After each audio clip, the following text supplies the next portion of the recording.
بسم الله الرحمن الرحيم. داود يالكسو دوادا برنامجكeenii noo socday taxanaha ahaa ee sidii aad taxi ku wadi lahayd iyo shuruudaha laga doonayo. Casharkeena labaad shuruudaha lagu helo taxi foreigner laga maqoon ee Sweden. Casharkii hore waxaan kusoo baranay waxa uu yahay shaqada taxiga ee Sweden iyo waxa laga filayo darawalka. Maanta waxaan ka jawaabayaa su'aalihii ugu badnaa ee dadka cusub ay soo weydiinayeen. maxaa la iga rabaa si aan taxi ugu shaqeeyo Sweden? Dad badan waxay haystaan shortcut ama license, laakiin ma oga intaas kaliya aysan ku filnayn in taxi lagu shaqeeyo. Si sharci ah oo taxi lagu wadi karo Sweden waa inaad haysataa taxi foreigner laga maqoon. Casharkan waxaan ku sharxi doonaa dhammaan shuruudaha lagama maarmaanka ah. taxi foreigner laga maqoon waa maxay? Taxi foreigner laga maqoon waa ruqsadda gaarka ah ee ku ogolaanaysa inaad taxi ku qaado rakaab lacag bixinaya. Haddii aadan haysan ruqsaddan ama kaarkan, sharci ahaan taxi ma wadi kartid, xitaa haddii aad leedahay shortcut B ama laysanka B-da.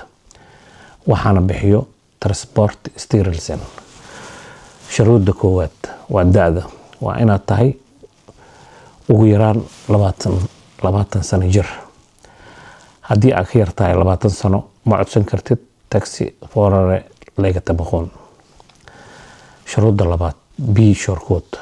waa inaad haysataa B shortcut sax ah. intaa waxaa dheer waa inaad haysataa ugu yaraan 2 sano. tusaale, haddii ay shortcut qaadatay maanta, beri ma codsan kartid taxi. waa inaad sugtaa ilaa aad ka buuxiso 2 sano. marka haddii shortcut aad soo qaadatid, waxaa waajib ah 2 sano inaad is ilaalisid oo aadan shil gelin, oo aadan dad ku dhibaataynin, baawur kale ku dhicin, nadiifina ahtidaa laga rabaa. muhiimadda shuruudda saddexaad leekare intiig. waa inaad dhakhtar la kulantaa ka hor intaadan helin taxi foreigner laga maqoon. waxaa laga rabaa baaritaan caafimaad. dhakhtarka muxuu ka baarayaa? wuxuu ka baarayaa aragga, wuxuu ka baarayaa maqalka, wuxuu ka baarayaa caafimaadka guud, inaad ku habboon tahay shaqada darawalnimo. haddii wax caafimaad oo culus jiraan, waxaa laga yaabaa in baaritaan dheeraad lagu diro. shuruudda afraad diiwaanka dambiyada. waa tii haddaan kaga soo sheekeynayay. transport sterilsen waxay eegaysaa, hay-adda ku siinayso waxay soo fiirinaysaa diiwaanka dambiyada. diiwaanka dambiyada marka lagu dhahayo waxaa waaye booliiska warqad ay ka codsanayaan. waxay ka soo baarayaan inaad dambiyo hore u gashay.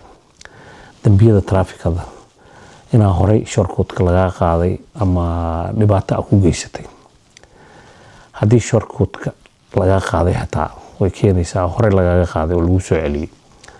yacni taxiga in lagu diidaa halis ugu jirtaa taxi foreigner laga maqoon.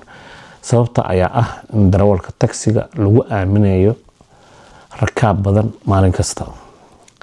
qofka leh dhibaatooyin sharci oo culus waxaa laga yaabaa in codsigiisa la diidabo oo la yiraahdo negative la siiyo. shuruudda shanaad theory proof. waxaa jiro 2 imtixaan. annaga xilligeeni 4 imtixaan oo ahaa, laakiin hadda 2 laga soo dhigay.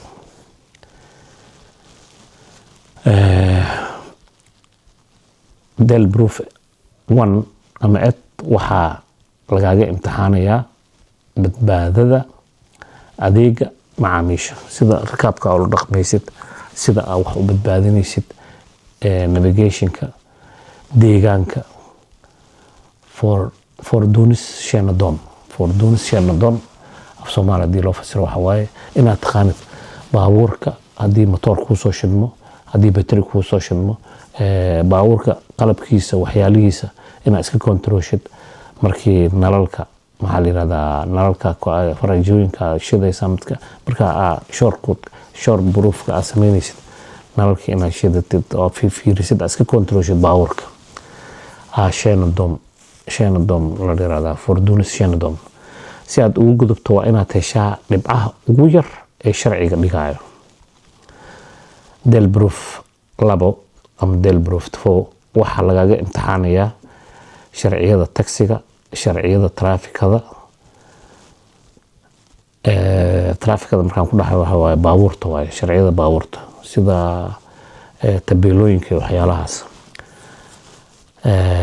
labadaba waa inaad ka gudubtaa labada imtixaan del 1 iyo del 4 del proof 1 iyo del proof 4 labadaba waa inaad ka gudubtaa shuruudda lixaad short proof gaariga wada markaan tan ugu muhiimsan tan waaye si fiican dhagiin u fura markaad ka gudubto theory-ga waxaad galaysaa short proof waa imtixaankii baabuurka macnaheedu ma ahan aniga baabuur waxaan soo waday 2 sano soo waday waxaan haystaa taas ma la fiirinayo tan taxi waaye taxiga waa waxyaabo u gaar u leeyahay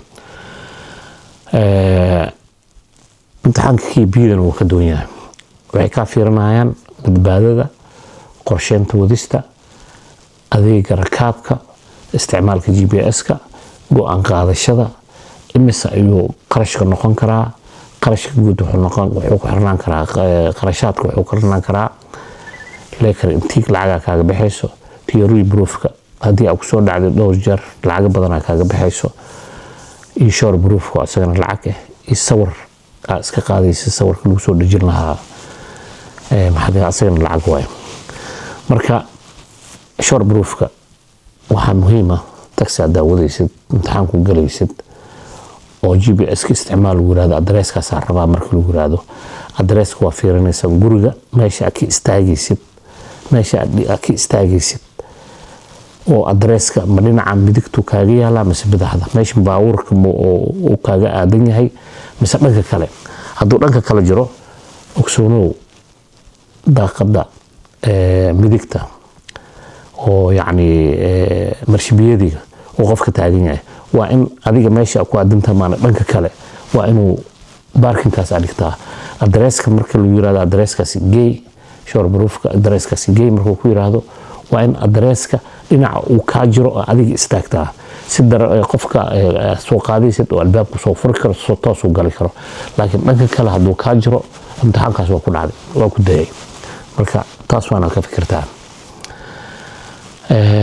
qofka si fiican u diyaariya wuxuu lacag badan ka badbaadin karaa isagoo mar kaliya ku gudba imtixaanada marka hore si fiican isaga akhrinaysa anaga waqtigan 4 imtixaan la galay hadda 2 laga dhigay labada imtixaan si fiican isaga akhrisid oo markaan gashid ka gudubtid mar labaad aad gashid gudubtid lacaga save gareynaysa laakiin hadii maanta wallahi maanta xabada iga dhinay ku noqso marka hore aad imtixaan iska qaad عشرك جوابت ورقة صغيرة آخري جوابت محيطة هذه الصح سؤاله هذا مركع آخرين يستوعب قلاداتك ضدك عصب أي قران قلدك كوات وحي مودان إنشور كود بي كلي وكفلنيه أبدا كما فلنا قلد كلابات وحي قران تيوري سقو عن ديار أهين وتيادك هذه الشيء كيناي وأنا ديار نقطة تيوري مركع جليس تسوي كو كنتا دب وامتحان يقرش هذا قلدك سدحات وحي إسكان التران شرعية التاكسي وبدين قابك دتك أول رقميسد وحوالبو شروع آخري كلي أنا حفظت محليات ديل 1 ديل 4 امتحانات كيسة 10 ديسة هو آخرين أنا حفظت لكن أغلي أخان وبرو حتى ضد لكاشو ترى مهمة أكون دقدقين امتحانك مركات سيد جوكتاه وجوابي كرتو سؤالها تببرك سي صحة مركز بلنسو تيوريغا qofka si fiican u diyaariya wuxuu badbaadiyaa waqti iyo lacag waqtina waa badbaadinaya lacagna waa ku badbaadaya markaan soo koobo ama soo gabagabeeyo casharkan waxaan ku baranay waxa uu yahay taxi da'da loo baahan yahay b shortcut-ka leekar imtiig diiwaanka dambiyada oo booliiska warqad loo diraayo inaa hore dambi u gashay theory proof short proof theory proof laba waaye del 1 del 4 short proof kana waa short proof insha Allah casharka xiga waxaan si qoto dheer ugu baran doonaa sida loo codsado taxi foorare layga tamaqoonka tallaabo laga bilaabo maanta ilaa maalinta aad hesho ruqsadaas. waxay noqonaysaa inaan tallaabo uga hadalno insha Allah marka xigo. laakiin waxaan kugula ballamaa kugula talinayaa imtixaanka markaad gelaysa ani khatara ah baawarka khataraan ku ah ma jirto.